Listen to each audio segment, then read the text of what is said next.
Hi guys, कैसे हैं आप सब। I hope you are doing well. I am Sandeep, welcome to शेसी सर्कल।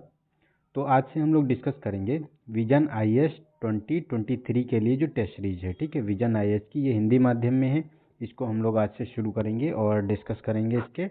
और आगे आने वाले जो टेस्ट रहेंगे वो बाइलिंगुअल भी हो सकते हैं, उसमें थोड़ा काम कर रहे हैं हम। अगर हो पाएगा तो हम बाइलिंगुअल भी उसको सॉल्व करवाएंगे। ठीक है, तो ये तो आप लोगों को पहले से ही पता है कि अच्छी टेस्ट सीरीज होती है। और ये पहला और दूसरा जो टेस्ट रहेगा ये भारतीय राज्य व्यवस्था से रहेगा। ये जो पिछले जो स्टूडेंट हैं वो तो उनको पता है ना कि जो विजन है, विजन के द्वारा जो पहले सब्जेक्ट वाइज दो दो सब्जेक्ट टेस्ट निकलते हैं, उसके बाद एक एक टेस्ट निकलेगा सब्जेक्ट वाइज, और उसके बाद फुल टेस्ट आता है। तो इस प्रकार से जो विजन का पैटर्न चलता रहता है, इस प्रकार हम लोग यहाँ पर 35 टेस्ट सीरीज सॉल्व करेंगे जो विजन के द्वारा निकलेंगी।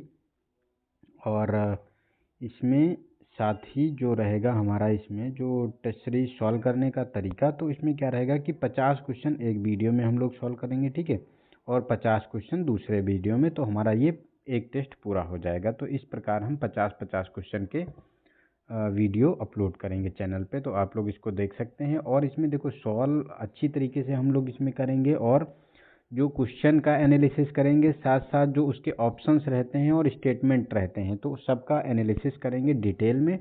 और क्वेश्चन का जो आंसर है उसमें ऑप्शन में जो दिए रहते हैं 1 2 3 या 1 2 3 4, 1 ओनली 2, ऐसे करके जो ऑप्शन रहेंगे उसको कैसे एलिमिनेट करें, ये भी हम लोग इसमें देखेंगे। ठीक है, तो आप लोग जो है इसको देख सकते हैं। और इसका जब प्रैक्टिस कर लेंगे आप बहुत ज़्यादा, 2-3 बार अगर आप देखेंगे तो बहुत अच्छी प्रैक्टिस हो जाएगी। तो जब आप एग्ज़ाम हॉल में बैठेंगे तो आपके लिए ये बहुत ही बेनिफिशियल रहने वाला है। ठीक है, तो चलते हैं क्वेश्चन नंबर 1 पे। तो क्वेश्चन नंबर 1 थोड़ा सा हम लोग जूम करते हैं।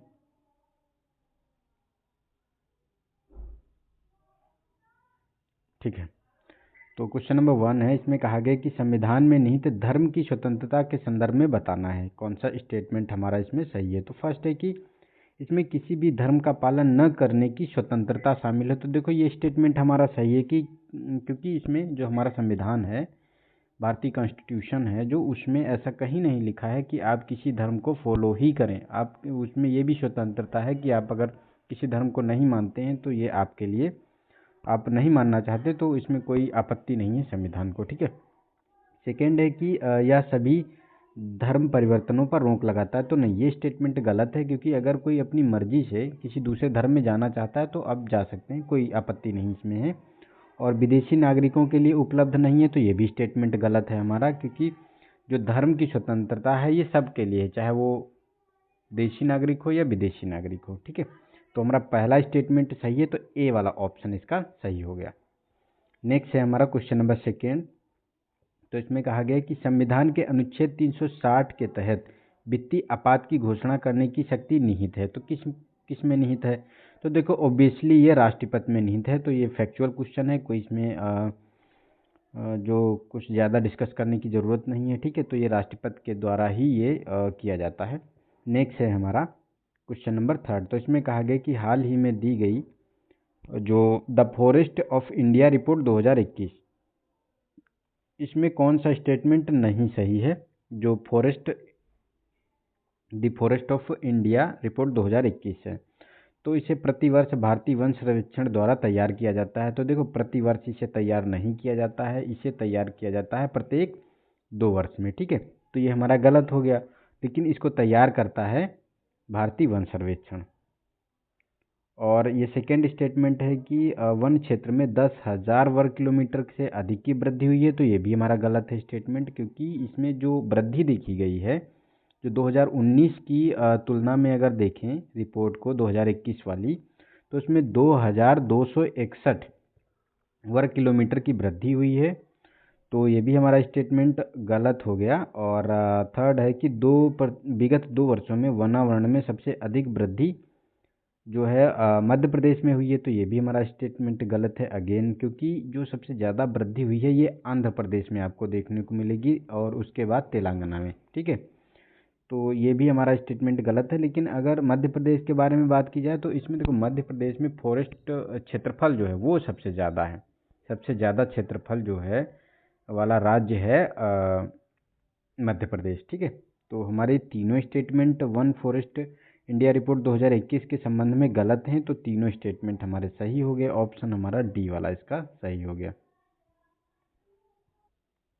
ठीक है, तो सारे स्टेटमेंट इसमें सही हो गए। नेक्स्ट चलते हैं क्वेश्चन नंबर 4 पे। इसमें तो इसमें कहा गया कि भारतीय संसदीय प्रणाली और ब्रिटिश संसदीय प्रणाली के बीच निम्नलिखित में से कौन सी समानताएं हैं।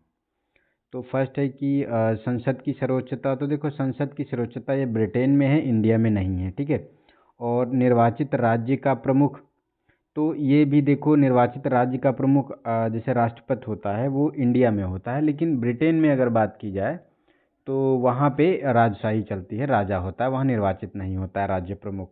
तो वो भी हमारा स्टेटमेंट गलत हो गया। ठीक है, लेकिन जो बहुमत प्राप्त दल का शासन होता है ये दोनों में समानता की बात करता है, क्योंकि बहुमत प्राप्त दल का शासन इंडिया में भी होता है और ब्रिटेन में भी होता है, तो ये एक समानता है। इसके साथ साथ एक और समानता की अगर हम बात करें तो इसमें जो विधानसभा के प्रति कार्यपालिका का उत्तरदायित्व है, ठीक है, सामूहिक उत्तरदायित्व, तो ये भी एक समानता देखी जाती है ब्रिटेन और इंडिया के जो संसदीय प्रणाली में। ठीक है, तो हमारा थर्ड स्टेटमेंट ओनली सही है, तो सी वाला ऑप्शन इसका सही हो गया।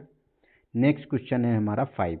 तो इसमें कहा गया कि नीति आयोग के निम्नलिखित पदाधिकारियों पर विचार कीजिए। तो फर्स्ट है अध्यक्ष, उपाध्यक्ष, विशिष्ट आमंत्रित और मुख्य कार्यकारी अधिकारी। तो इसमें प्रधानमंत्री द्वारा किसकी नियुक्ति की जाती है ये बताना है इसमें। तो देखो जो अध्यक्ष होता है ये स्वयं प्रधानमंत्री पदेन अध्यक्ष होता है, इसकी नियुक्ति कोई नहीं करता है। वो पदेन अगर जो भी प्रधानमंत्री बनेगा तो स्वतः ही वो नीति आयोग का अध्यक्ष बन जाएगा। ठीक है, लेकिन जो उपाध्यक्ष होता है इसकी नियुक्ति जो है प्रधानमंत्री द्वारा होती है, और विशिष्ट आमंत्रित जो ये अधिकारी होते हैं इनकी भी नियुक्ति होती है, और मुख्य कार्यकारी अधिकारी ये भी जो है अध्यक्ष के द्वारा की जाती है जो कि प्रधानमंत्री होता है। ठीक है, तो ये 2, 3 और 4 ये सारे हमारे स्टेटमेंट सही हैं, तो हमारा ए वाला ऑप्शन सही हो गया, लेकिन फर्स्ट वाला स्टेटमेंट गलत है। इसके साथ साथ इसमें 2 अंशकालिक जो विशेषज्ञ होते हैं उनकी भी नियुक्ति जो प्रधानमंत्री के द्वारा होती है। साथ साथ 4 मंत्रिपरिषद के जो केंद्रीय मंत्री होते हैं उनकी भी नियुक्ति जो प्रधानमंत्री के द्वारा ही होती है इसमें। ठीक है, नेक्स्ट है हमारा क्वेश्चन नंबर 6। तो इसमें कहा गया है कि सरकार के भारतीय स्वरूप को एकात्मक प्रवृत्ति वाले संघ के रूप में वर्णित किया गया है। संविधान के निम्नलिखित में से कौन से ऐसे प्रावधान इस प्रवृत्ति को समर्थन करते हैं कि एकात्मक प्रवृत्ति किस किस स्टेटमेंट में है ये हमको बताना है। ठीक है, तो फर्स्ट है कि एकल और लचीला संविधान। तो देखो ये एकात्मक प्रवृत्ति को दर्शा रहा है। भारतीय अखिल भारतीय सेवाओं का प्रावधान, तो ये भी एक एकल जो आपको देखने को मिलेगा एकात्मक प्रवृत्ति वाला है। ठीक है, क्योंकि सिविल सेवक जो होते हैं उनकी नियुक्ति केंद्र द्वारा स्टेट में की जाती है। ठीक है, और इसके साथ साथ जो थर्ड स्टेटमेंट है केंद्र द्वारा राज्य के राज्यपाल की नियुक्ति का प्रावधान, तो ये भी एक एकात्मक प्रवृत्ति दर्शाता है, क्योंकि जो राज्यपाल होते हैं उनकी प्रत्येक स्टेट में जो नियुक्ति होती है वो सेंटर के द्वारा ही की जाती है। तो ये तीनों स्टेटमेंट हमारे सही हैं, तो हमारा इसमें डी वाला ऑप्शन इसका सही हो गया इसका। ठीक है, तो हमारा डी वाला इसका ऑप्शन सही हो गया। नेक्स्ट है हमारा क्वेश्चन नंबर 7।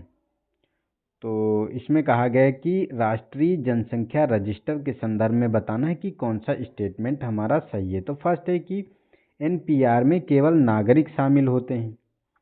तो जो एनपीआर की इसमें बात की जा रही है, तो जो पहला ये स्टेटमेंट है ये हमारा गलत है, क्योंकि इसमें जितने भी भारत में शामिल मतलब अधिवासित हैं, जितने भी लोग रह रहे हैं सारे एनपीआर में शामिल होते हैं, तो ये हमारा गलत हो गया स्टेटमेंट। सेकेंड है कि भारत के प्रत्येक सामान्य निवासी के लिए एनपीआर में पंजीकरण कराना अनिवार्य है। तो देखो ये तो ऑब्वियसली बात है, जो भी इंडिया में रह रहा है, क्योंकि सरकार को भी क्या होता है कि उनको जानकारी होनी चाहिए कि हमारे इस देश में, जैसे भारत देश है, तो इसमें कहाँ कहाँ के सिटीजन रह रहे हैं, तो टोटल जितनी पॉपुलेशन होती है उसको एनपीआर में रजिस्टर किया जाता है। ठीक है, लेकिन केवल अगर भारतीय की जब बात आ जाती है तो वहाँ पे जो एनआरसी की एनआरसी जो होता है, ठीक है, एनआरसी में केवल भारतीय रजिस्टर किए जाते हैं, ठीक है। तो ये कन्फ्यूजन नहीं करना है एनपीआर और एनआरसी में। और थर्ड स्टेटमेंट है कि एनआरपी के लिए सर्वप्रथम 2010 में जनगणना 2011 के मकान सूचीकरण चरण के साथ आंकड़े एकत्रित किए गए थे। तो देखो ये भी स्टेटमेंट हमारा सही है थर्ड वाला, क्योंकि ये सबसे पहले तभी स्टार्ट हुआ था जब 2011 की जनगणना की जो ये मकान सूचीकरण के चरण के साथ हुई थी। लेकिन ये न्यूज़ में क्यों था? क्योंकि अभी जो 2021 वाली अभी तो पोस्टपोन कर दिया गया कोविड को देखते हुए, लेकिन जो ये चल रही थी जनगणना शुरू की गई थी डिजिटल वाली, तो उसमें पहले ही चरण में इसको जो है एनपीआर को साथ में ही करने की बात की गई थी, इसीलिए ये न्यूज़ में है, तो क्वेश्चन बनने की संभावना है, ठीक है। तो हमारा सेकेंड और थर्ड स्टेटमेंट सही है, तो हमारा बी वाला ऑप्शन इसका सही हो गया। नेक्स्ट है हमारा 8 क्वेश्चन नंबर। तो कहा गया कि निम्नलिखित कथनों पर विचार कीजिए कि कौन सा स्टेटमेंट सही है। तो फर्स्ट है कि संविधान में संशोधन करने की संसद की शक्ति पर कोई सीमा आरोपित नहीं है। तो देखो ये गलत है, इसमें सीमा आरोपित है, इसका जुडिशियल रिव्यू होगा, रिव्यू के माध्यम से अगर वो असंवैधानिक है तो उसको जो है निरस्त कर दिया जाएगा, नल एंड वॉइड करार दे दिया जाएगा, ठीक है, न्यायपालिका के द्वारा। और सेकेंड स्टेटमेंट है कि केवल राष्ट्रपति ही निर्धारित कर सकता है कि कोई मामला संविधान के मूल ढांचे का भाग है या नहीं। तो ये भी गलत है, क्योंकि संविधान में जो बेसिक स्ट्रक्चर का फार्मूला लाया गया था, तो ये केशवानंद भारतीवाद आप लोगों को याद होगा जो 1973 में हुआ था, उसके माध्यम से ये बेसिक स्ट्रक्चर का फार्मूला लाया गया था। और ये बेसिक स्ट्रक्चर क्या है संविधान में, ये डिसाइड भी न्यायपालिका ही करेगी, ना कि राष्ट्रपति। तो हमारे ये दोनों स्टेटमेंट गलत हैं, तो डी वाला ऑप्शन इसका सही हो गया। नेक्स्ट है हमारा क्वेश्चन नंबर 9। तो इसमें कहा गया कि एशियाई अवसंरचना निवेश बैंक यानी AIIB के संदर्भ में बताना है कि कौन सा स्टेटमेंट सही है। तो फर्स्ट है कि भारत इस बैंक का दूसरा सबसे बड़ा शेयर धारक है, तो ये स्टेटमेंट सही है। और इसका सबसे मतलब फर्स्ट शेयर धारक, प्रथम स्थान पर सबसे ज़्यादा शेयर किसका है, तो वो चाइना का है, ठीक है। सेकेंड हमारा इंडिया है। और दूसरा है कि संयुक्त राज्य अमेरिका और जापान दोनों इसके सदस्य नहीं है, तो ये भी स्टेटमेंट हमारा सही है, क्योंकि जो AIIB है इसका सदस्य ना तो जापान है और ना ही सॉरी USA है।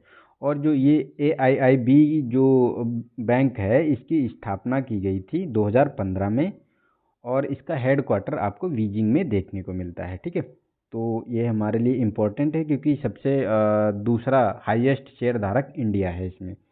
तो दोनों स्टेटमेंट सही हैं, तो हमारा सी वाला ऑप्शन इसका सही हो गया। नेक्स्ट है हमारा क्वेश्चन नंबर 10, ठीक है। तो क्वेश्चन नंबर 10, तो इसमें है कि निम्नलिखित में से कौन सी लोकतंत्र की कमी या कमियां हैं, ठीक है। लोकतंत्र की कमियों के बारे में बताना है कि कौन सा इसमें स्टेटमेंट सही है। तो फर्स्ट है कि लोकतंत्र में नेता बदलते रहते हैं और जिससे अस्थिरता उत्पन्न होती है। तो देखो सिंपल सी बात है, ये वाला हमारा स्टेटमेंट सही है, क्योंकि लोकतंत्र में क्या होता है कि नेता तो बदलते ही रहते हैं ओबियसली, क्योंकि जिसका बहुमत होगा वही सरकार बनाएगा, चाहे स्टेट में हो चाहे सेंटर में हो, ठीक है, उसी के द्वारा सरकार बनाया जाएगा। अगर बीच में 5 साल नहीं पूरे होते हैं और उसकी सरकार गिर जाती है, उसका बहुमत नहीं रहता है, तो सरकार गिर जाती है और दूसरी सरकार बनती है, या तो अगर किसी का बहुमत नहीं होता है तो दोबारा चुनाव भी कराए जा सकते हैं, ठीक है। तो ये लोकतंत्र में एक ये कमी हो सकती है। दूसरा है लोकतंत्र भ्रष्टाचार को जन्म दे सकता है, क्योंकि यह चुनावी प्रतिस्पर्धा पर आधारित है। तो ये भी स्टेटमेंट हमारा सही है, क्योंकि चुनावी प्रतिस्पर्धा है, तो इसमें क्या होता है कि योजनाओं का और लोगों को आकर्षित करने के लिए, लोगों की जो मतदान को आकर्षित करने के लिए लोग लुभावने बातें चलाते हैं, मतलब लोग लुभावने वादे करते हैं जो कि पूरे नहीं हो पाते, उसके बाद फिर भ्रष्टाचार होता है, ये सब चलता रहता है। तो ये भी स्टेटमेंट हमारा बिल्कुल करेक्ट है लोकतंत्र के संबंध में, ठीक है। नेक्स्ट है हमारा थर्ड कि लोकतंत्र में उग्र और गैर जिम्मेदार निर्णय की संभावना बढ़ जाती है। तो ये गलत है स्टेटमेंट, क्योंकि इसमें देखो लोकतंत्र में निर्णय तो बहुत देरी से लिए जाते हैं, ये तो हम कह सकते हैं, लेकिन उसमें गैर जिम्मेदार निर्णय की संभावना तो ये नहीं होती है, इसमें बहुत कम होती है कि ऐसे निर्णय लिए जाएं। तो ये गलत हो गया, तो हमारा एक और दो स्टेटमेंट सही है, तो ए वाला ऑप्शन इसका सही हो गया। नेक्स्ट है हमारा 11th तो मूल अधिकारों को संदर्भ में बताना है कि कौन सा स्टेटमेंट इसमें सही है। ठीक है, तो फर्स्ट है कि वे अनुउल्लंघनीय प्रकृति के हैं, उनमें संशोधन नहीं किया जा सकता। सेकेंड है कि वे राज्य एवं निजी व्यक्ति दोनों की कार्रवाइयों के विरुद्ध उपलब्ध हैं, और वे कार्यपालिका और विधायिका दोनों की निरंकुशता पर नियंत्रण के रूप में कार्य करते हैं। तो देखो, जब इसकी बात आ जाती है निरंकुशता की, तो ये तो हमारा स्टेटमेंट सही है, क्योंकि ये जो भी हैं, ये जो मूल अधिकार हैं, ये व्यक्तियों को दिए गए हैं राज्य के विरुद्ध। ठीक है, और ये राज्य एवं निजी दोनों व्यक्तियों के ऊपर कार्रवाई इनके विरुद्ध की जा सकती है। तो दोनों स्टेटमेंट, ये सेकंड और थर्ड सही है, लेकिन फर्स्ट वाला हमारा गलत है, क्योंकि ये अनुउल्लंघनीय नहीं है और इसमें संशोधन भी किया जा सकता है, लेकिन संशोधन इतना किया जा सकता है जब तक कि बेसिक स्ट्रक्चर प्रभावित ना हो। अगर बेसिक स्ट्रक्चर प्रभावित होगा तो संशोधन नहीं किया जाएगा, अन्यथा संशोधन किया जा सकता है। और ये केशवानंद भारती जो मामला आया था 1973 में, उसमें ये बात कही गई थी। ठीक है, तो हमें ये रेफरेंस, जैसे मेंस में अगर हम आंसर लिख रहे हैं तो रेफरेंस भी देना चाहिए, जो कि हमारे जो ये जितने भी केस हुए हैं उन पे। ठीक है, तो हमारा सेकेंड और थर्ड स्टेटमेंट सही है, तो हमारा सी वाला ऑप्शन इसका सही हो गया। नेक्स्ट है हमारा 12 क्वेश्चन नंबर। तो इसमें कहा गया कि मूल कर्तव्यों के संदर्भ में बताना है कि कौन सा स्टेटमेंट इसमें सही है। तो फर्स्ट है कि इसका उपयोग न्यायालयों द्वारा किसी भी विधि की संवैधानिकता को निर्धारित करने हेतु किया जा सकता है। सेकेंड है, इन्हें संसद द्वारा विधि निर्माण के माध्यम से लागू किया जा सकता है। तो देखो, ये सेकेंड स्टेटमेंट सही है, और क्योंकि इसमें क्या होता है कि संसद द्वारा विधि निर्माण के माध्यम से मूल कर्तव्यों को लागू करने का प्रावधान है। इसमें एक इसका उदाहरण भी आपको देख सकते हैं, जो राष्ट्रीय गौरव अपमान निवारण अधिनियम 1971 आया था। ठीक है, उसमें यह प्रोविजन किया गया था, तो उसमें विधि निर्माण कर सकती है संसद। और साथ ही साथ ये फर्स्ट वाला स्टेटमेंट ये भी सही है, क्योंकि इसका उपयोग न्यायालयों द्वारा विधि की संवैधानिकता को निर्धारित करने के लिए यूज किया जा सकता है। तो दोनों स्टेटमेंट हमारे सही हैं, तो सी वाला ऑप्शन इसका सही हो गया। नेक्स्ट है हमारा 13 क्वेश्चन नंबर। तो 13 क्वेश्चन नंबर, तो इसमें कहा गया है कि संविधान में अपनाई गई भारतीय पंथ निरपेक्ष की निम्नलिखित में से कौन सी विशेषताएं हैं। तो फर्स्ट है कि धर्म एक व्यक्तिगत विषय है तथा राज्य द्वारा इसमें कोई हस्तक्षेप नहीं किया जा सकता। तो देखो, ये गलत स्टेटमेंट है, क्योंकि देखो, ये धर्म एक व्यक्तिगत विषय है, ये पश्चिमी विचारधारा है, लेकिन इंडिया में ऐसा नहीं होता। इंडिया में क्या है कि जो सामूहिक रूप से इसको, धर्म को एक सामूहिक रूप में देखा जाता है। ठीक है, तो उसके आधार पर ये हमारा गलत स्टेटमेंट है। और सेकेंड है कि किसी भी नागरिक को धर्म या जाति के आधार पर राज्य के किसी भी शैक्षणिक संस्थान में प्रवेश से वंचित नहीं किया जा सकता। तो सेकेंड स्टेटमेंट सही है, क्योंकि देखो, आर्टिकल 14 और आर्टिकल 15 में ये सब दिया गया है कि धर्म, जाति या मूल वंश के आधार पर कोई भेदभाव नहीं किया जाएगा उसमें। तो ये भी हमारा स्टेटमेंट, ये तो हमारा सही है सेकेंड वाला। फर्स्ट गलत है, सेकेंड सही है। और थर्ड स्टेटमेंट की बात की जाए तो थर्ड वाला भी हमारा गलत है, क्योंकि प्रत्येक धार्मिक संप्रदाय को बिना किसी प्रतिबंध के धर्मांध संस्थानों की स्थापना और पोषण का अधिकार है। तो ये गलत है, उस पर प्रतिबंध हैं। और कोई भी धार्मिक संस्थान है उसमें जो है जो अदर कोई अगर पढ़ना चाहता है या जाना चाहता है तो वो भी शिक्षा ले सकता है, उसमें कोई आपत्ति नहीं हो सकती। ये संविधान में प्रावधान है। और एक इसके साथ साथ ये भी प्रावधान है, जैसे इकोनॉमिक हो या जैसे सामाजिक है, ठीक है, राजनीतिक है, इसके आधार पर अगर कोई पिछड़ापन है तो उसमें क्या होता है कि सभी वर्गों को हिंदू धार्मिक जो संस्थान है उसमें उनको प्रवेश दिया जा सकता है। तो ये भी प्रोविज़न हमारे संविधान में है। तो हमारा इसमें केवल सेकेंड स्टेटमेंट सही है, तो हमारा सी वाला ऑप्शन इसका सही है। ठीक है, नेक्स्ट है हमारा क्वेश्चन नंबर 14। तो इसमें कहा गया उच्चतम न्यायालय के निम्नलिखित में से कौन से वाद मूल अधिकारों और राज्य के नीति निर्देशक तत्वों के बीच टकराव से संबंधित हैं। तो देखो, इसमें IR कोहिलो वाद, तो ये तो उससे संबंधित नहीं है। ठीक है, IR कोहिलो वाद जो है ये इससे संबंधित नहीं है, लेकिन गोलकनाम वाद 1967, ये दो है मूल अधिकार और राज्य के नीति निर्देशक तत्व दोनों से संबंधित है। ठीक है, तो ये हमारा सेकेंड स्टेटमेंट सही है। और मिनोरमा मिल की बात करें तो ये मूल अधिकार से संबंधित है। ठीक है, मेनका गांधीवाद ये अब मूल अधिकार से केवल संबंधित है, तो ये हमारा स्टेटमेंट नहीं है, लेकिन सही नहीं है।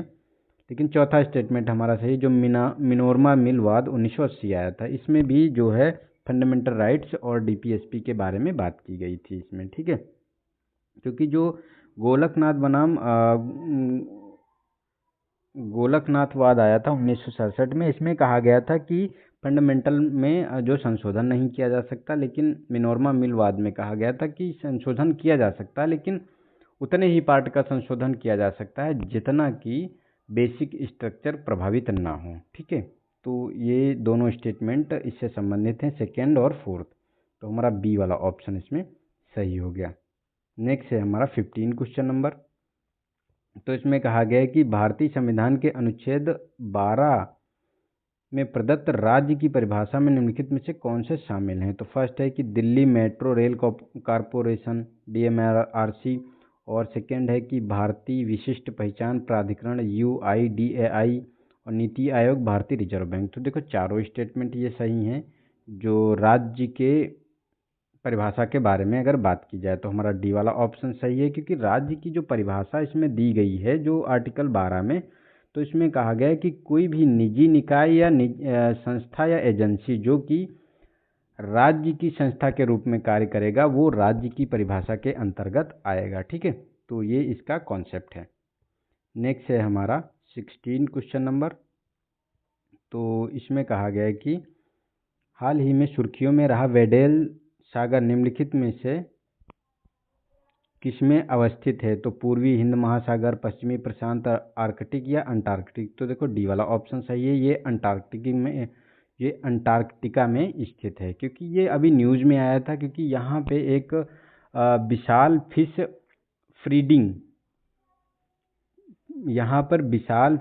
ब्रीडिंग कॉलोनी खोजी गई है, इसीलिए ये न्यूज़ में था। नेक्स्ट है 17 क्वेश्चन नंबर। तो इसमें केंद्रीय सतर्कता आयोग के संदर्भ में बताना है कि कौन सा स्टेटमेंट हमारा इसमें सही है। तो फर्स्ट है कि यह संवैधानिक निकाय है और इसके अध्यक्ष और सदस्यों की नियुक्ति राष्ट्रपति के द्वारा की जाती है। तो देखो ये संवैधानिक निकाय नहीं है, ये सांविधिक निकाय है। और इसका जो ये केंद्रीय सतर्कता आयोग एक्ट जो बना था ये 2003 में बना था, लेकिन ये जो बॉडी बनाई गई थी ये 1964 में बना दी गई थी, केवल एक ऑर्डर के द्वारा। ठीक है, तो पहले तो ये ना तो संवैधानिक था ना ही सांविधिक था, लेकिन उसके बाद 2003 में इसको सांविधिक जो है पावर दी गई, उसके आधार पर इसको बनाया गया। लेकिन इसकी अगर नियुक्ति की बात करें तो इसमें देखो इसके अध्यक्ष और सदस्यों की नियुक्ति राष्ट्रपति के द्वारा की जाती है। तो सेकेंड स्टेटमेंट हमारा सही है, तो हमारा ये बी वाला ऑप्शन इसमें सही हो जाएगा। और ये जो संथानम कमेटी की सिफारिश पर विजिलेंस कमीशन बनाया गया था। ठीक है, नेक्स्ट है 18 क्वेश्चन नंबर। तो इसमें कहा गया है कि संविधान के अनुच्छेद 32 के तहत प्रदत्त संवैधानिक उपचारों के अधिकार के संदर्भ में निम्नलिखित कथनों में से कौन सा स्टेटमेंट सही है, तो ये बताना है। तो संवैधानिक उपचारों के संबंध में अगर बात की जाए तो इसे किसी भी कार्यपालिकीय आदेश या विधि की संवैधानिकता का निर्धारण करने के लिए लागू किया जा सकता है यदि यह प्रत्यक्ष रूप से किसी मूल अधिकार का उल्लंघन करता है। तो देखो ये स्टेटमेंट सही है। अगर कोई मूल अधिकार को प्रभावित कर रहा है, कोई कार्यपालिका आदेश हो या विधि हो, तो उसके उपलक्ष्य में ये जो है आर्टिकल 32 लागू होगा। सेकेंड स्टेटमेंट है कि मूल अधिकारों के प्रवर्तन के मामले में उच्चतम न्यायालय को मूल और अनन्य क्षेत्राधिकार प्राप्त है। तो ये गलत स्टेटमेंट है, क्योंकि जो अनन्य अधिकार जो सुप्रीम कोर्ट को नहीं प्राप्त हैं, इसमें जो हाई कोर्ट होता है इसको आर्टिकल 226 के अंतर्गत जो है ये अनन्य अधिकार प्राप्त हैं। तो ये हमारा गलत है स्टेटमेंट। और थर्ड की अगर बात की जाए तो यह संविधान की एक मूल विशेषता है, इसे संवैधानिक संशोधन द्वारा भी नहीं हटाया जा सकता। तो देखो इसमें अगर बात की जाए तो ये हमारा सही स्टेटमेंट है। ठीक है, क्योंकि इसमें संवैधानिक मतलब केशवानंद भारती जो वाद था तो उसमें यही कहा गया था कि फंडामेंटल राइट्स जो भी हैं, जो मूल अधिकार हैं, वो उसी हद तक जो है उसमें संशोधन किया जा सकता है जब तक कि उसका बेसिक स्ट्रक्चर प्रभावित ना हो। लेकिन ये तो आर्टिकल 32 है, ये हमारा बेसिक स्ट्रक्चर का पार्ट है, इसलिए इसमें संशोधन नहीं किया जा सकता। तो 1 एंड 3 स्टेटमेंट हमारा सही है, तो सी वाला ऑप्शन इसका सही हो गया। ठीक है, नेक्स्ट है हमारा क्वेश्चन नंबर 19। तो इसमें कहा गया कि भारत में संघ राज्य क्षेत्र के गठन हेतु निम्नलिखित में से कौन से कारण उत्तरदायी हैं। तो जो संघ राज्य क्षेत्र होता है यानी यूनियन टेरिटरी की बात की जा रही है, तो इसमें देखो सांस्कृतिक भिन्नताएं हैं, सामरिक महत्व है, जनजाति लोगों के हित हैं और प्रशासनिक महत्व है। तो ये चारों पॉइंट जब होंगे वहाँ पे, चारों में से कोई भी पॉइंट रहेगा तो उसको यूनियन टेरिटरी क्षेत्र बनाया जा सकता है। तो हमारा डी वाला ऑप्शन इसमें सही हो गया। ठीक है, नेक्स्ट है 20 क्वेश्चन नंबर। तो इसमें कहा गया कि भारतीय संविधान के अनुच्छेद 19 के तहत प्रत्याभूत वाक एवं अभिव्यक्ति की स्वतंत्रता के दायरे में निम्नलिखित में से कौन से शामिल हैं। तो फर्स्ट है मौन रहने का अधिकार, हड़ताल का अधिकार, प्रसारण का अधिकार, सरकारी गतिविधियों के बारे में जानने का अधिकार। तो देखो मौन रहने का अधिकार भी 19 में शामिल है, 19 का क्लॉज फर्स्ट में। ठीक है, ये चीज़ें शामिल हैं। और हड़ताल करने का अधिकार इसमें नहीं है, प्रसारण का भी अधिकार है और सरकारी गतिविधियों के बारे में जानने का भी अधिकार इसमें शामिल है। और ये सुप्रीम कोर्ट का एक जजमेंट था, उसमें ये चीज़ें बताई गई थी। तो हमारा 1, 3 और 4 स्टेटमेंट सही है, तो ए वाला ऑप्शन इसका सही हो गया। नेक्स्ट है हमारा क्वेश्चन नंबर 21। तो इसमें कहा गया है कि बाल अधिकार संरक्षण आयोग यानी एनसीपीसीआर के संदर्भ में बताना है कि कौन सा स्टेटमेंट हमारा सही है। तो फर्स्ट है कि यह बाल श्रम निषेध एवं विनिमय अधिनियम 1986 के तहत एक गठित एक सांविधिक निकाय है।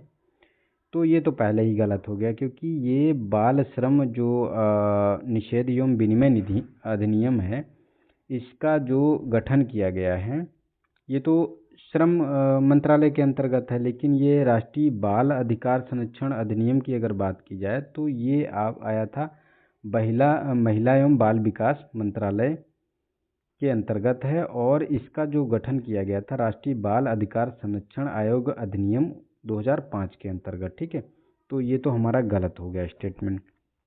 सेकेंड है कि इसे निःशुल्क और अनिवार्य बाल शिक्षा का अधिकार यानी राइट टू एजुकेशन अधिनियम के प्रावधान की निगरानी करने के लिए एजेंसी के रूप में नामित किया गया है। तो ये सेकेंड स्टेटमेंट हमारा सही है, तो हमारा बी वाला ऑप्शन इसका सही है। ठीक है, नेक्स्ट है हमारा क्वेश्चन नंबर 22। तो इसमें प्रकाश पोर्टल कार्यक्रम के बारे में बताना है कि कौन सा स्टेटमेंट सही है। तो फर्स्ट है कि यह स्कूलों में छात्रों और शिक्षकों दोनों के लिए आकलन करेगा। सेकेंड है कि इसे अखिल भारतीय तकनीकी शिक्षा परिषद यानी AICTE द्वारा लॉन्च किया गया है। तो दोनों स्टेटमेंट ये हमारे सही हैं, क्योंकि ये प्रकाश जो पोर्टल है ये स्कूलों में छात्रों और शिक्षकों दोनों के लिए आकलन का कार्य करेगा। ठीक है, और ये AICTE के द्वारा लॉन्च किया गया है। तो हमारा सी वाला ऑप्शन इसका सही हो गया। ठीक है, नेक्स्ट है हमारा 23।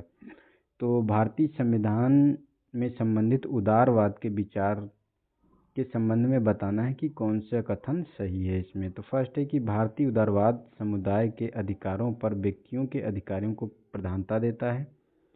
और सेकेंड है कि संविधान में अनुसूचित जाति अनुसूचित जनजाति समुदाय के आरक्षण का प्रावधान भारतीय उदारवाद का एक उदाहरण है।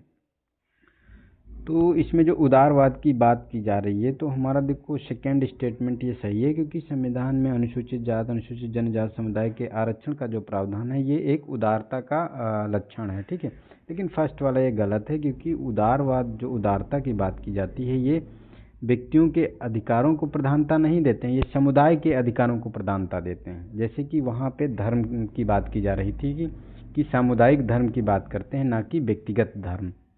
ठीक है, तो उसी प्रकार ये इसमें प्रोविज़न है। तो हमारा सेकेंड स्टेटमेंट इसमें सही है, तो बी वाला ऑप्शन इसका सही हो गया और फर्स्ट वाला हमारा गलत है इसमें। नेक्स्ट है हमारा 24। तो इसमें राष्ट्रीय मानवाधिकार आयोग NHRC के द्वारा बताना है कि निम्नलिखित में से कौन से विषय उठाए जा सकते हैं NHRC के द्वारा। तो फर्स्ट है कि हाथ से मैला ढोने की समस्या, सेकेंड है अनुसूचित और विमुक्त जनजातियों द्वारा सामना की जाने वाली समस्याएं और स्वास्थ्य के लिए अधिकार से संबंधित मामले। तो देखो ये तीनों समस्याएं जो है राष्ट्रीय मानवाधिकार आयोग के द्वारा जो है उठाई जा सकती हैं। तो हमारा सी वाला ऑप्शन इसमें सही हो गया, क्योंकि जो ये एक राष्ट्रीय मानवाधिकार आयोग है, ये राष्ट्रीय मानवाधिकार आयोग संरक्षण एक्ट 1993 के द्वारा बनाया गया था। इसमें ये तीनों समस्याएं उठाई ही जा सकती हैं। इसके साथ साथ बंधुआ मजदूरी है, या भोजन का अधिकार है, बालकों की शिक्षा के बारे में बात की जाए, बालकों के स्वास्थ्य के बारे में बात की जाए, विकलांगता के बारे में बात की जाए, महिलाओं के लिए और बच्चों के लिए अवैध व्यापार की बात की जाए, या इसमें HIV या एड्स के बारे में जो संक्रामक हो जाता है उन व्यक्तियों के बारे में बात की जाए, तो सब के बारे में ये राष्ट्रीय मानवाधिकार आयोग इसमें विषय उठा सकता है। ठीक है, नेक्स्ट है हमारा क्वेश्चन नंबर 25। तो इसमें बताना है, तो world employment and social outlook report trends 2022 को प्रकाशित किया गया है। तो ये किसके द्वारा प्रकाशित की गई है? World employment and social outlook report trends. तो ये देखो अंतर्राष्ट्रीय श्रम संगठन के द्वारा जो है इसको प्रकाशित किया गया है। ठीक है, तो हमारा बी वाला ऑप्शन सही है। नेक्स्ट है हमारा 26। तो इसमें निर्वाचन आयोग के संदर्भ में निम्नलिखित कथनों पर विचार कीजिए और बताइए कौन सा स्टेटमेंट सही है। तो फर्स्ट है कि अनुच्छेद 324 के तहत सेवाओं की शर्तें एवं पदावधि को निर्धारित किया गया है। तो देखो ये तो हमारा स्टेटमेंट गलत है, क्योंकि 324 का जो एक्ट है, 324 जो आर्टिकल है संविधान में, उसमें लोकसभा और राज्यसभा के लोकसभा राज्य विधानसभा के जो निर्वाचन है उसके बारे में इसकी बात की गई है, ना कि पदावधि और शर्तों के, सेवा शर्तों के बारे में। ठीक है, तो ये हमारा फर्स्ट स्टेटमेंट गलत हो गया। सेकेंड स्टेटमेंट की बात की जाए तो इसमें निर्वाचन आयोग में चर्चा किए जाने वाले मामलों पर मुख्य निर्वाचन आयुक्त CEC वीटो पावर का प्रयोग करता है। तो ये गलत है, इसमें वीटो पावर का कोई प्रोविज़न नहीं है। अगर जैसे जो निर्वाचन आयुक्त और मुख्य निर्वाचन आयुक्त सब में अगर मतभेद होता है तो उसमें बहुमत के आधार पर निर्णय लिया जाता है, वोटिंग होती है, उसमें बहुमत के आधार पर निर्णय लिया जाता है। ठीक है, तो ये भी हमारा गलत स्टेटमेंट है। थर्ड है कि चीफ इलेक्शन कमीशन राष्ट्रपति के प्रसाद पर्यंत पद धारण नहीं करता। तो ये स्टेटमेंट सही है, क्योंकि इसमें जो भी पावर्स रहती हैं, जो इनके पद के धारण करने की जब बात आती है तो उसी समय जो भी प्रोविज़न होते हैं वो किए जाते हैं। ठीक है, उसमें पद राष्ट्रपति के प्रसाद पर्यंत ये पद धारण नहीं करते, इनका एक फिक्स टेन्योर होता है, उसी के आधार पर ये अपना जो है कार्यकाल पूरा करते हैं। ठीक है, तो ये थर्ड स्टेटमेंट ये सही है। तो हमारा केवल तीसरा स्टेटमेंट सही है, तो बी वाला ऑप्शन इसका सही हो गया। नेक्स्ट है हमारा 27 क्वेश्चन नंबर। तो इसमें निम्नलिखित कथनों पर विचार कीजिए। तो फर्स्ट है कि राष्ट्रपति शासन, राष्ट्रीय आपातकाल, सैनिक शासन। तो उपयुक्त में से किन किन विशेष परिस्थितियों में भारतीय नागरिकों के मौलिक अधिकारों पर प्रभाव पड़ता है? तो देखो राष्ट्रपति शासन में कोई प्रभाव नहीं पड़ता है, लेकिन राष्ट्रीय आपात और सैनिक शासन में जो है ये हमारे मूल कर्तव्य जो है इनको डिग्रेड कर दिया जाता है, ये प्रभावी नहीं रहते हैं उस समय। ठीक है, तो 2 और 3 स्टेटमेंट हमारे सही हैं। नेक्स्ट है हमारा क्वेश्चन नंबर 28। तो इसमें बताना है निम्नलिखित में से कौन से नीति निर्देशक तत्व जो हैं ये 42वें संविधान संशोधन द्वारा जोड़े गए हैं। तो बच्चों के लिए स्वास्थ्य विकास के लिए अवसर सुरक्षित करना। ठीक है, तो ये आर्टिकल जो था, ये आर्टिकल जोड़ा गया था 42वें कॉन्स्टिट्यूशन अमेंडमेंट के द्वारा। ठीक है, और इसको 39 के सब क्लॉज में जोड़ा गया था। सेकंड है कि समान न्याय को बढ़ावा देना और गरीबों को निःशुल्क विधिक सहायता प्रदान करना। तो इसको 39A में जोड़ा गया था। ठीक है, ये एक अलग से आर्टिकल बनाया गया था, तो ये भी 42वें कॉन्स्टिट्यूशन अमेंडमेंट के द्वारा जोड़ा गया था। तो ये दोनों स्टेटमेंट हमारे सही हैं। लेकिन अगर थर्ड स्टेटमेंट की बात की जाए कि आय, प्रतिष्ठा, सुविधा और अवसरों में असमानता को कम करना, तो ये 44वें कॉन्स्टिट्यूशन अमेंडमेंट में जोड़ा गया था, तो ये गलत है। और हिंदी भाषा के विकास को बढ़ावा देना, तो ये भी 42वें कॉन्स्टिट्यूशन अमेंडमेंट का पार्ट नहीं था, ये अलग से एक एक्ट आया था। ठीक है, तो ये गलत है हमारा। तो हमारा 1 और 2 स्टेटमेंट इसमें सही है, तो ए वाला ऑप्शन इसका सही हो गया। नेक्स्ट है हमारा 29। तो इसमें कहा गया कि निम्नलिखित में से कौन से राष्ट्रपति के प्रसाद पर्यंत पद धारण नहीं करते हैं। देखो यहाँ पे इस चीज़ का ज़रूर ध्यान रखना, नहीं पूछा गया है या करेक्ट या नॉट करेक्ट, तो इन चीज़ों का हमको बहुत ध्यान रखना है। तो इसमें देखो प्रसाद पर्यंत कौन पद धारण करता है, तो इसमें देखो महान न्यायवादी है, ये प्रसाद पर्यंत पद धारण करता है, तो ये तो नहीं होगा। ठीक है, नियंत्रक एवं महालेखा परीक्षक, इसका फिक्स टेन्योर होता है, इससे ये राष्ट्रपति के प्रसाद पर्यंत पद धारण नहीं करता है। संघ लोक सेवा आयोग का भी एक फिक्स टेन्योर होता है और मुख्य निर्वाचन आयुक्त का भी फिक्स टेन्योर होता है। ठीक है, तो ये तीनों जो है ये पद धारण नहीं करते हैं। तो हमारा 2, 3 और 4, तो ये हमारा बी वाला ऑप्शन सही हो गया। ठीक है, नेक्स्ट है हमारा क्वेश्चन नंबर 30।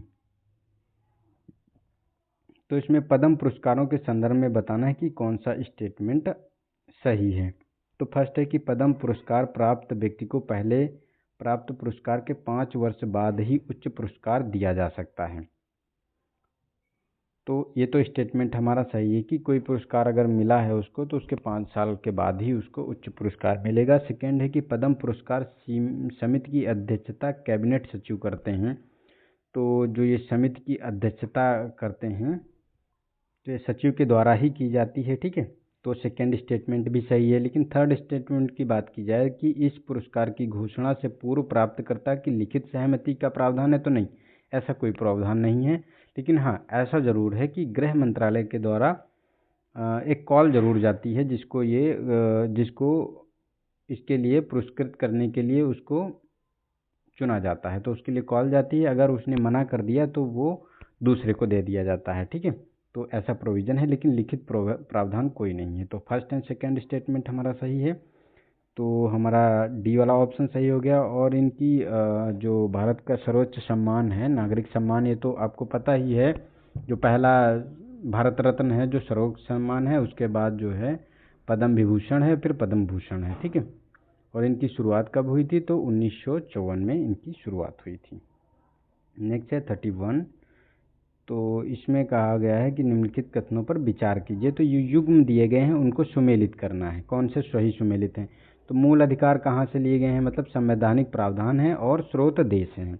तो मूल अधिकार फ्रांस से नहीं लिए गए हैं, ये यूएसए से लिए गए हैं। ठीक है, तो ये गलत हो गया। हमारा राज्य के नीति निर्देशक सिद्धांत जो है ये आयरलैंड से लिए गए हैं, तो ये हमारा सही स्टेटमेंट है। ठीक है, और सरकार का कैबिनेट स्वरूप, तो ये ब्रिटेन से लिया गया है, तो ये भी हमारा सही है। ठीक है, तो सेकेंड और थर्ड स्टेटमेंट सही है, तो ए वाला ऑप्शन सही हो गया, लेकिन फर्स्ट वाला हमारा गलत है इसमें। नेक्स्ट है हमारा क्वेश्चन नंबर 32। तो इसमें कहा गया कि राज्य निर्वाचन आयोग के संदर्भ में बताना है कि कौन सा स्टेटमेंट सही है। तो फर्स्ट है कि इसे 73वें संविधान संशोधन के तहत पंचायतों के चुनावों के संचालन का अधिकार दिया गया। तो ये तो हमारा स्टेटमेंट सही है, क्योंकि ये 73वां संविधान संशोधन के द्वारा ही राज्य निर्वाचन आयोग बनाया गया। और राज्य चुनाव आयोग में पंचायत सीटों के परिसीमन, आरक्षण और चक्रानुक्रम का कार्य निहित है। तो ये भी हमारा स्टेटमेंट सही है। लेकिन अगर अगर जो सेंटर में चुनाव आयोग है उसकी अगर बात की जाए तो ये परिसीमन आयोग के पास ऐसे ये प्रोविज़न होते हैं, लेकिन स्टेट में इसी को पावर दे दी गई है।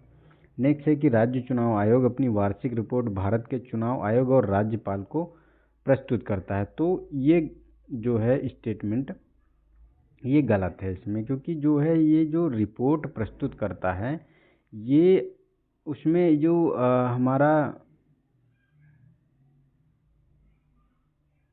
संविधान में ऐसा कोई प्रोविज़न नहीं दिया गया है।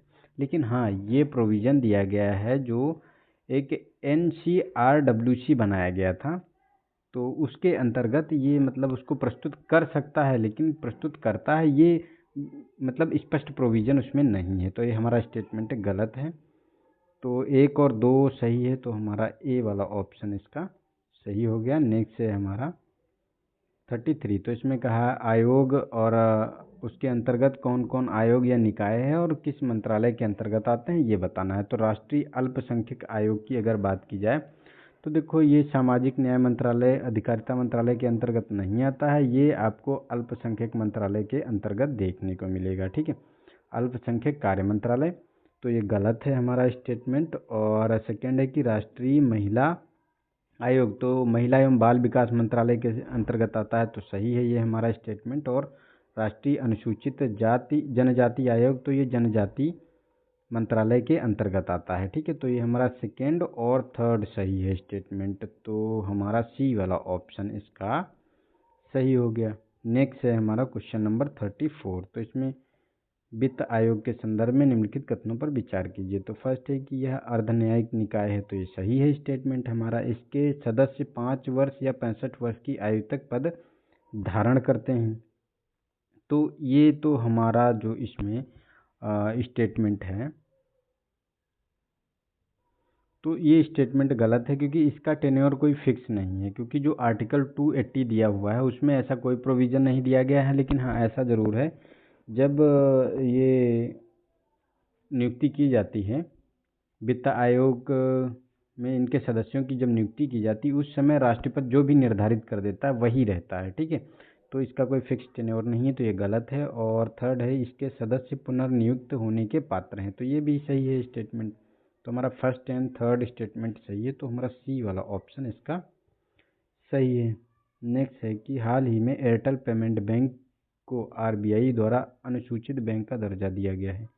इस संदर्भ में निम्नलिखित कथनों पर विचार कीजिए। तो फर्स्ट है कि प्रत्येक अनुसूचित बैंक समावेशन गृह का सदस्य बनने के पात्र होते हैं, तो ये हमारा सही स्टेटमेंट है। और सेकंड है कि भुगतान बैंक डेबिट एवं एटीएम कार्ड मुहैया करा सकते हैं, तो ये भी सही स्टेटमेंट है। और भुगतान बैंक की जमा सीमा प्रति व्यक्ति 1,00,000 रुपये होती है, तो ये गलत है, ये 2,00,000 रुपये है, ठीक है। ये 2,00,000 रुपये का इसमें प्रोविज़न किया गया है, तो फर्स्ट एंड सेकंड स्टेटमेंट हमारा सही है, तो ए वाला ऑप्शन इसका सही हो गया, ठीक है। पहले ये जो एयरटेल पेमेंट बैंक था ये एक पेमेंट बैंक था, अब इसे अनुसूचित बैंक की श्रेणी में डाल दिया गया है आरबीआई के द्वारा। ये आरबीआई एक्ट जो 1934 का था उसी के अंतर्गत किया जाता है। नेक्स्ट है 36। तो इसमें भारतीय संविधान का उपयोग उस मूल ढांचा के रूप में करता रहा है जिसके भीतर सरकार संचालित होती है। निम्नलिखित में से इसका कारण नहीं है, तो इसमें कौन सा इसका कारण नहीं है ये बताना है। मतलब मूल ढांचे के रूप में बताना है। बेसिकली देखो इसमें बताना है कि मूल ढांचे के रूप में कौन सा मतलब आता है उसके अंतर्गत। तो इसमें इसका डी वाला ऑप्शन सही है, क्योंकि भारत का संविधान एक पवित्र दस्तावेज है, इसे परिवर्तित नहीं किया जा सकता। क्योंकि बेसिक स्ट्रक्चर जो भी है, देखो केशवानंद भारती जो आया था मामला 1973 में, ये एक ऐतिहासिक चेंज लेकर आया है। और हमारा संविधान जब भी कभी बेसिक स्ट्रक्चर की बात आएगी तो उस जो ये वाद की हमेशा बात आएगी, और बेसिक स्ट्रक्चर को परिवर्तित नहीं किया जा सकता, ये स्पष्ट तौर से कहा गया है, तो यही हमारा स्टेटमेंट सही है। नेक्स्ट है हमारा क्वेश्चन नंबर 37। तो इसमें कहा गया है कि निम्नलिखित में से कौन अपने संबंधित पद पर नहीं रह जाने के पश्चात केंद्र और राज्य के अधीन किसी भी पद पर रहने के पात्र नहीं है। तो इसमें भारत का नियंत्रक और लेखा परीक्षक, तो देखो नियंत्रक एवं लेखा परीक्षक है, ये जब रिटायरमेंट इसका हो जाता है तो ये दोबारा किसी भी राज्य के या केंद्र सरकार के किसी भी पद पर नहीं रह सकता है, ठीक है। फर्स्ट स्टेटमेंट ये हमारा सही हो गया। सेकेंड है कि भारत का महान्यायवादी, तो देखो ये तो एक एडवोकेट होता है, तो ये प्रैक्टिस कर सकता है, प्राइवेट इसको कोई प्रतिबंध नहीं है, तो ये गलत स्टेटमेंट है। संघ लोक सेवा आयोग के सदस्य, तो देखो इन पे भी प्रतिबंध है, लेकिन कुछ मामलों में प्रतिबंध है, लेकिन पूरी तरीके से ये प्रतिबंधित नहीं है। क्योंकि ये जो सदस्य होते हैं संघ लोक सेवा आयोग के, ये यूपीएससी के अध्यक्ष बन सकते हैं, ठीक है, और स्टेट पीएससी के भी अध्यक्ष बन सकते हैं, ठीक है। तो ये भी स्टेटमेंट गलत हो गया इसमें, तो हमारा केवल एक वाला ए वाला ऑप्शन मतलब बी वाला ऑप्शन सही है, फर्स्ट स्टेटमेंट। नेक्स्ट है 38। तो इसमें कहा गया कि निम्नलिखित कार्यों में से कौन से राष्ट्रीय अनुसूचित जनजाति आयोग द्वारा किए जा सकते हैं। तो वन क्षेत्रों में रहने वाली अनुसूचित जातियों को लघु वनोपज के संबंध में स्वामित्व अधिकार प्रदान करने के लिए किए जाने वाले उपायों की सुझाव देना, तो ये सही स्टेटमेंट। और अनुसूचित जनजातियों को उनके शिकार और रक्षा उपायों से वंचित करने के संबंध में विनिर्दिष्ट शिकायतों की जांच कराना, तो ये भी हमारा स्टेटमेंट सही है। और थर्ड स्टेटमेंट है कि पंचायत अनुसूचित क्षेत्रों में विस्तार अधिनियम 1996 के प्रावधानों का पूर्ण कार्यान्वयन सुनिश्चित करने के लिए किए जाने वाले उपायों का सुझाव देना। तो ये भी हमारा स्टेटमेंट सही है। तो हमारा ये तीनों स्टेटमेंट सही हैं। तो हमारा ये डी वाला ऑप्शन इसमें सही हो गया, क्योंकि राष्ट्रीय अनुसूचित जनजाति आयोग के द्वारा ये किए जा सकते हैं। और राष्ट्रीय जनजाति आयोग का अगर आर्टिकल की बात की जाए तो ये संवैधानिक बॉडी है और 338A के अंतर्गत इसको संवैधानिक दर्जा प्राप्त है। ठीक है। तो नेक्स्ट है हमारा 39 क्वेश्चन नंबर। तो इसमें कहा गया है कि निम्नलिखित में से कौन से भारत के संविधान में शोषण के विरुद्ध अधिकार में उल्लिखित हैं। तो गिरफ्तारी एवं निरोध का संरक्षण, तो देखो ये शोषण के विरुद्ध नहीं, ये स्वतंत्रता के विरुद्ध आते हैं। ठीक है। और कारखानों में बालकों के नियोजन के लिए प्रतिषेध, तो ये हमारा सही है, क्योंकि ये शोषण के विरुद्ध आता है। और मानव के दुर्व्यवहार एवं बालात श्रम पर प्रतिषेध, तो देखो ये जो मानव के दुर्व्यवहार ये भी आता है इसी शोषण के विरुद्ध, क्योंकि ये आर्टिकल 23 के अंतर्गत मानव दुर्व्यवहार एवं बालात श्रम है और 23 है ये। ठीक है। और 24 आर्टिकल 24 के अंतर्गत कारखानों में बालकों के नियोजन का प्रतिषेध है। तो ये दोनों आर्टिकल जो रहते हैं शोषण के विरुद्ध संविधान में फंडामेंटल राइट्स के अंतर्गत ये आते हैं। अच्छा, कमेंट सेक्शन में आप लोग बताइए कि जो फंडामेंटल राइट्स है कितने आर्टिकल से कितने आर्टिकल तक होते हैं। ठीक है। तो हमारा ये सेकेंड और थर्ड स्टेटमेंट सही है, तो सी वाला ऑप्शन इसका सही है। नेक्स्ट है 40 क्वेश्चन नंबर। तो भारतीय स्वतंत्रता अधिनियम 1947 के अंतर्गत निम्नलिखित में से कौन से सही हैं। तो फर्स्ट है कि इसमें प्रावधान किया गया है कि भारत स्वयं स्वतंत्रता अधिनियम 1947 सहित अंग्रेजों द्वारा भारत के संबंध में बनाए गए किसी भी कानून को बदल सकता है। तो स्टेटमेंट सही था, क्योंकि ये स्वतंत्रता पूर्व था, तो उसके बाद कोई भी जो है कानूनों अंग्रेजों के द्वारा जो भी कानून बनाए गए थे उनको बदल सकता था। सेकेंड है कि इसके द्वारा भारत में गवर्नर जनरल के पद को समाप्त कर दिया गया। तो नहीं, ये गलत स्टेटमेंट है। गवर्नर जनरल के पद को समाप्त नहीं किया गया था, इस अधिनियम के अंतर्गत वायसराय के पद को समाप्त किया गया था। ठीक है। तो ये गलत है। और थर्ड है कि हालांकि इसने भारत को स्वतंत्र घोषित कर दिया, लेकिन इसने भारतीय रियासतों पर ब्रिटिश सर्वोच्चता की समाप्ति की घोषणा नहीं की। तो ये गलत है। इसमें जो ये भारत स्वतंत्रता अधिनियम था, इसने भारत और पाकिस्तान दो स्वतंत्र राज्यों की स्वतंत्र किया था इसी एक्ट के अंतर्गत। और इसमें जो भारतीय रियासत, ब्रिटिश रियासतें और जो कुछ अन्य रियासतें थी, तो उनके लिए ये प्रावधान किया था कि अगर वो भारत या पाकिस्तान दो में से किसी के साथ आना चाहते हैं तो आ जाएं, और जो स्वतंत्र रहना चाहता है तो वो स्वतंत्र भी रह सकता है। ये जम्मू कश्मीर का एक उदाहरण पहले देखने को मिलता था। बाद में हालांकि वो भी इंडिया में मर्ज हो गया, लेकिन उससे पहले वो नहीं था। ठीक है। तो ये इसमें तो हमारा जो है फर्स्ट स्टेटमेंट इसमें सही है। तो फर्स्ट स्टेटमेंट इसका सही है, तो ए ऑप्शन सही हो गया इसका। नेक्स्ट है हमारा 41। तो इसमें कहा गया कि यदि कोई विदेशी राज्य भारत का भाग बन जाता है तो यह निर्दिष्ट करने की शक्ति उस विदेशी राज्य क्षेत्र के लोग भारत के नागरिक होंगे निहित है। ये किस में, मतलब कोई पार्ट जैसे इंडिया का बना तो उसके जो नागरिक होंगे वो किसके द्वारा इंडियन सिटीजन कहला जाएंगे। तो ये सेंटर स्टेट का एक ऑर्डर निकलेगा, ऑर्डर के अंतर्गत जो है इसको बनाया जा सकता है। इसमें कोई संशोधन की आवश्यकता नहीं होती। तो ऑप्शन सी सही हो गया।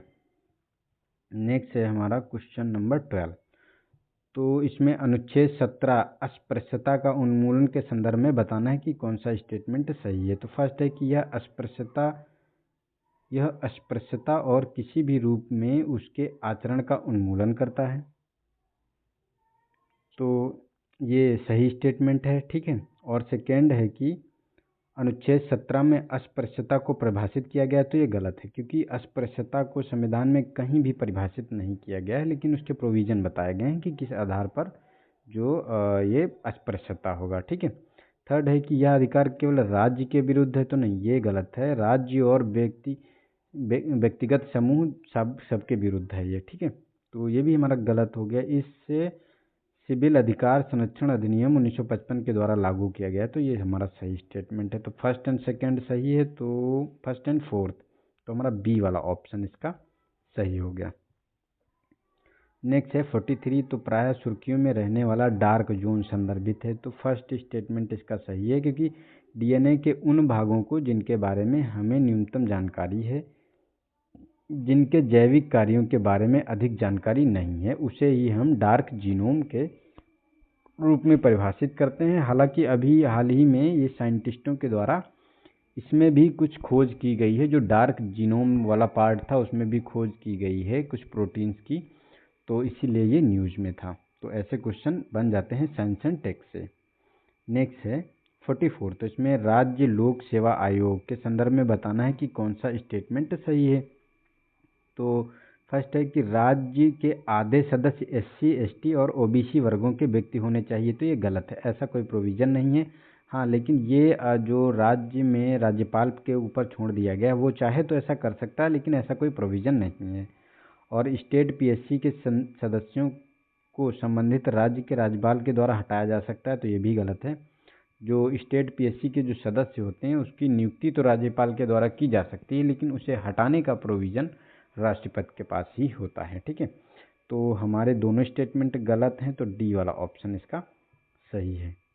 नेक्स्ट है हमारा क्वेश्चन नंबर 45। ठीक है, तो इसमें कहा गया कि निम्नलिखित में से कौन से आयोग या समिति ने भाषा को राज्यों के पुनर्गठन के मापदंड के रूप में स्वीकार किया था। तो देखो, धर आयोग था, इसने तो अस्वीकार कर दिया था, और जेपीवी जो समिति आई थी इसने भी जो है अस्वीकार कर दिया था भाषा के आधार पर राज्यों के पुनर्गठन को। लेकिन जो फजल अली आयोग आया था, थर्ड स्टेटमेंट, तो ये हमारा सही है। इसके आधार पर 1953 में पहली बार भाषाई आधार पर आंध्र प्रदेश का गठन किया गया था।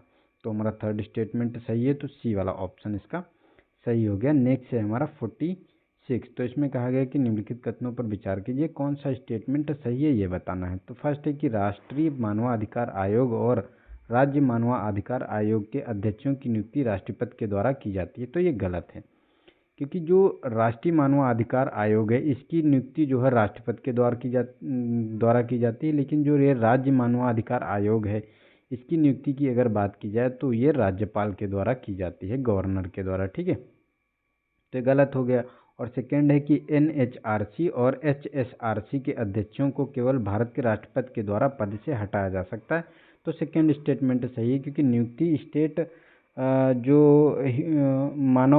राज्य मानवाधिकार आयोग के अध्यक्षों की नियुक्ति तो जो करता है राज्यपाल, लेकिन हटाने की शक्ति जो पावर होती है वो केवल राष्ट्रपति के पास होती है। तो हमारा बी वाला ऑप्शन इसका सही है।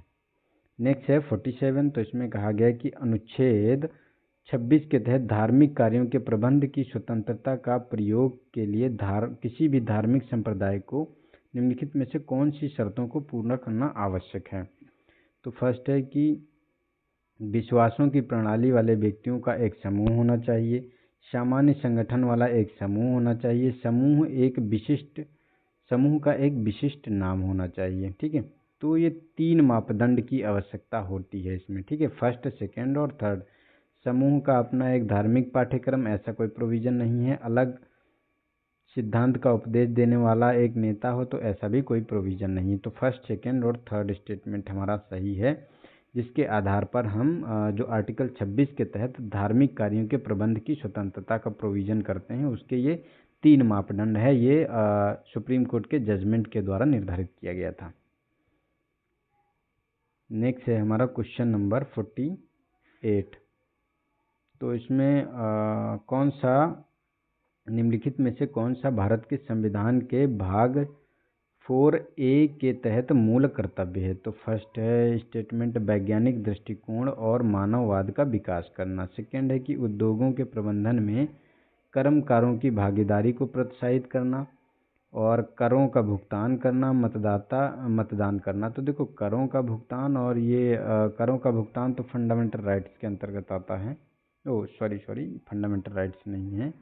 देखो, वैज्ञानिक दृष्टिकोण जो है ये आपका फंडामेंटल ड्यूटीज़ हैं, यानी मूल कर्तव्य हैं। लेकिन ये उद्योगों में के प्रबंधन में कर्मकारों की भागीदारी को प्रोत्साहित करना, ये तो डीपीएसपी के अंतर्गत आता है। ठीक है, तो ये चीज़ें हैं। बाकी इनका जो प्रोविज़न इसमें नहीं है, तो केवल एक ही स्टेटमेंट इसमें सही है।